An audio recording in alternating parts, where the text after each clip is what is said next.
ونصلي ونسلم على رسوله الكريم أما بعد فأعوذ بالله من الشيطان الرجيم بسم الله الرحمن الرحيم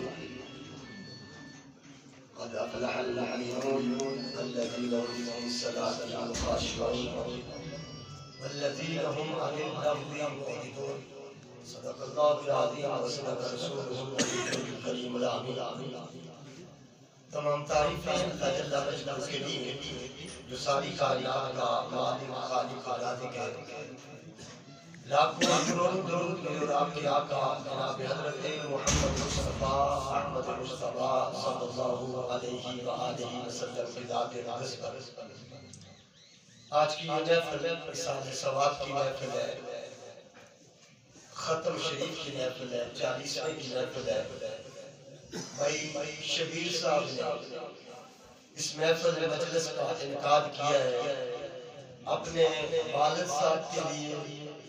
اپنے بھائی کے لیے,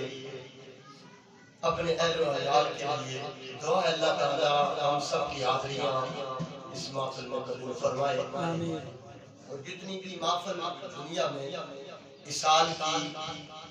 ختم شریف کی دعا کی جاتی ہے, ان کا مقصد یہی ہوتا ہے کہ اللہ تعالیٰ ان مجلسوں کی وجہ سے, جس طرح بخاری شریف کی حدیث ہے نبی کریم صلی اللہ علیہ وسلم نے فرمایا کہ دنیا کے اندر اگر کہیں پر ذکر خدا کی محفل سجائی جائے, جہاں پر اللہ اور رسول کا ذکر کیا جائے, ذکر خدا کی محفل کا تذکرہ آیا ہے, کوئی محفل ایسی نہیں ہے جس کا تذکرہ آیا, بلکہ فرمایا کائنات میں جہاں بھی لوگ اللہ رسول کے ذکر کی مجلس سجاتے ہیں, خدا رسول کا ذکر کرتے ہیں, قرآن پڑھتے ہیں, قرآن کو سنتے ہیں, قرآن کا درس لیتے ہیں, حدیث پڑھتے ہیں, حدیث کو سنتے ہیں, حدیث کا درس لیتے ہیں, پیغمبر خدا نے اس مجلس کا تذکرہ کر دیا اور فرمایا کوئی مجلس تمہارے مرنے کے بعد اس کا فائدہ یا نفع تمہیں نہیں ملا, کوئی مجلس. بلکہ ایک حدیث میں آتا ہے میاں اور بیوی جو اپنے گھر کی دہلیز میں مجلس سجاتے ہیں,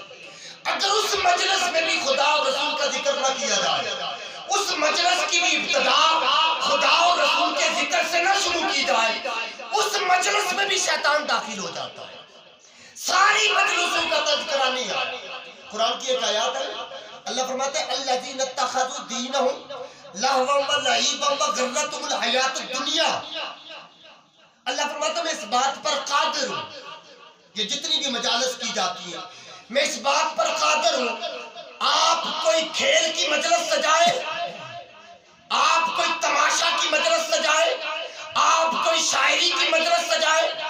آپ کوئی مجلس سجا کر اپنے آباء و اجداد کے تذکرے کریں, آپ گھروں اور بازار کے چوک میں کوئی مجلس بھی سجائیں. قرآن کہتا ہے الذین اتخذوا دینہم, اللہ اگر کسی مجلس کو پسند کرتا ہوتا, کھیل کی مجلس کو پسند کرتا ہوتا, لو کی مجلس کو پسند کرتا ہوتا, اللہ کو کوئی دنیا میں مجلس پسند ہوتی تو اللہ فرماتا ہے میں اس بات پر قادر ہوں, اسی مجلس کو میں دین بنا دیتا. اس بات پر رب کہتا ہے میں قادر ہوں. لیکن کائنات میں اللہ فرماتا ہے کسی مجلس کا اجر مرنے کے بعد نہیں دیا جائے گا,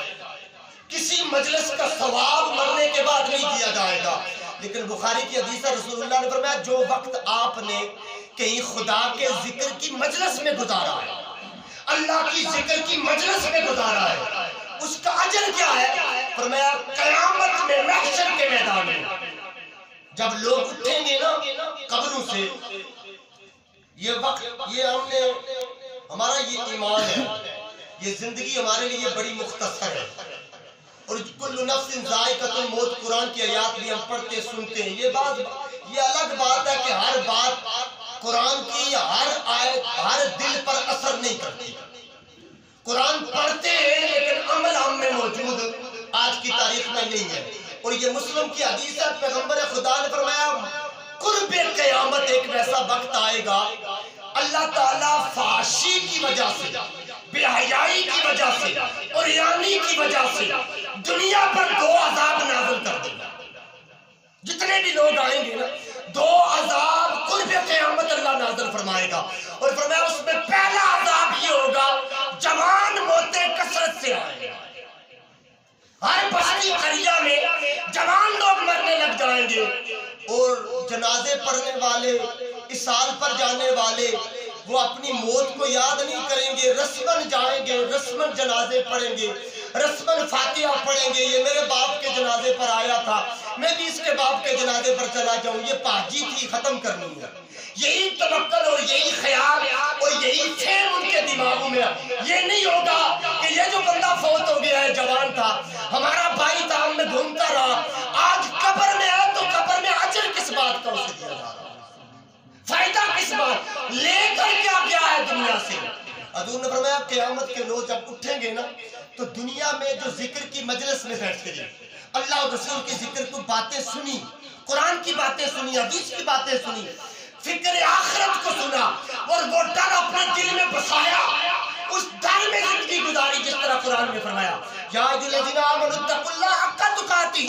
ولا تموتن، بھائی ایمان اس طرح لیا جس طرح ایمان اللہ سے اس طرح ڈر جس طرح ڈرنے کا حق ہے، اس طرح نہ ڈر کے ہر مجلس میں جدا چہرہ بنا لے، اس طرح جب بھی خدا کے ذکر کی مجلس ملے تجھے در سے فکر آخرت پیدا ہو جائے، موت کی فکر پیدا ہو جائے، جب بھی ذکر کی مجلس میں بیٹھے تجھے پتہ چل جائے کہ میری زندگی تو عارضی ہے، میں نے تو حساب دینا ہے، اور حساب اتنا ہے کہ پیغمبر خدا نے فرمایا حساب کائنات میں جو کلام کرتے ہوئے ہاتھ اٹھائے گا نا، اس ہاتھ پر بھی اللہ حساب لے کر کیوں اٹھائے گا،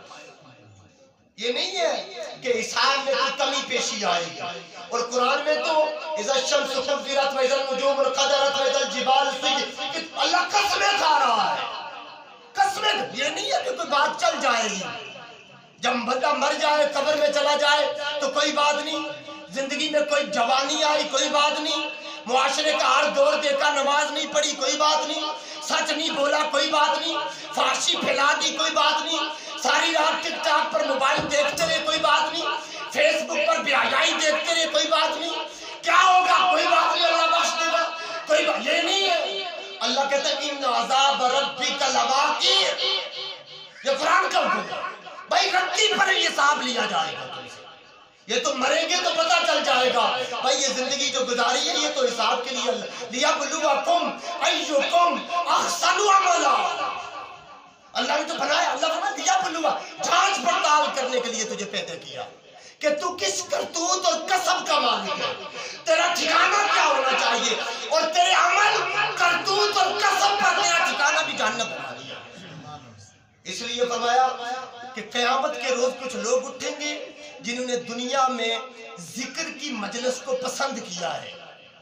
قرآن کی احادیث کی مجلس کو پسند کیا ہے، ان کے دل میں جستجو پیدا ہوئی، کہیں پر ہمیں قرآن کا درس مل جائے اور لے لیں،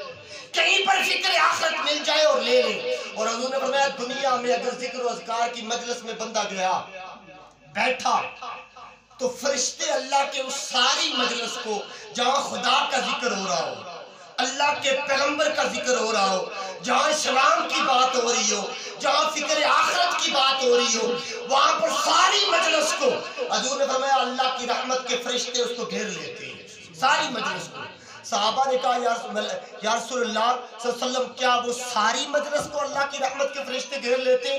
تو حضور نے فرمایا ملائکہ نے اللہ سے کہا یا باری تعالیٰ مجلس میں جتنے لوگ بھی آئے سارے اس غرض سے نہیں آئے کہ قرآن کو سنا جائے، فکر آخرت کو سنا جائے، درس آخرت کو لیا جائے، موت کے تذکرے کو سن کر موت کی فکر پیدا کی جائے، اللہ کی رضا تلاش کی جائے، سارے اس غرض سے نہیں آئے۔ تو ملائکہ نے کہا یا باری تعالیٰ کچھ لوگ تو اپنی غرض سے آئے، وہ ان کا مقصد یہ نہیں۔ اللہ فرماتا ہے ملائکہ جاؤ ساری مجلس پر رحمت کو بٹھا ڈالو، گویا جس بھی غرض سے آئے بیٹھے ان لوگوں میں ہے جو میری رضا تلاش کر رہے ہیں، مجلس ان لوگوں کی ہے، محفل ان لوگوں کی ہے کہ جو لوگ میری رضا تلاش کرنے والے، اللہ اس مجلس کو جس میں اللہ اور رسول کا تذکرہ کیا جائے، اللہ اس مجلس کے صدقے ہم سب کی حاضریاں قبول فرمائے۔ اور بھائی شبیر صاحب نے جو اپنے بھائی کے لیے اس ختم محفل مجلس کا انعقاد کیا ہے، ہم جتنے بھی لوگ شامل ہوئے یہ ہم ایک کامل، میں نے حضرت عمر فاروق رضی اللہ تعالی امیر المومنین ہے، 23 لاکھ مربع میل پر حکومت کرنے والے، آپ نے درس کیا دیا؟ اور صحابہ کی بات، پیغمبر خدا کی بات ہمیں درس کیا دیتی ہے کہ ہم سنیں اور مزہ لیں اور چھوڑ دیں؟ یا کسی جو حدیث کو ہم سنتے ہیں تو کیا اس حدیث کا معنی کیا ہے کہ کبھی وقت ملا تو اس پر عمل کر لیں؟ حضرت عمر فاروق رضی اللہ تعالیٰ عید الفطر والے دن مسجد کے ستون کو پکڑ کر رو رہے تھے۔ صحابہ عید الفطر پڑھنے کے بعد کہتے ہیں امیر المومنین کیا بات ہے، آج تو خوشی کا دن ہے۔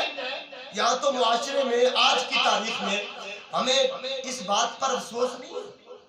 ہمارا آج کی تاریخ میں ہر بچے کے پاس دین موجود ہے، انٹرنیٹ کا دور ہے، سوشل میڈیا کا دور ہے، تقریریں بہت سننے کو مل جاتی ہیں،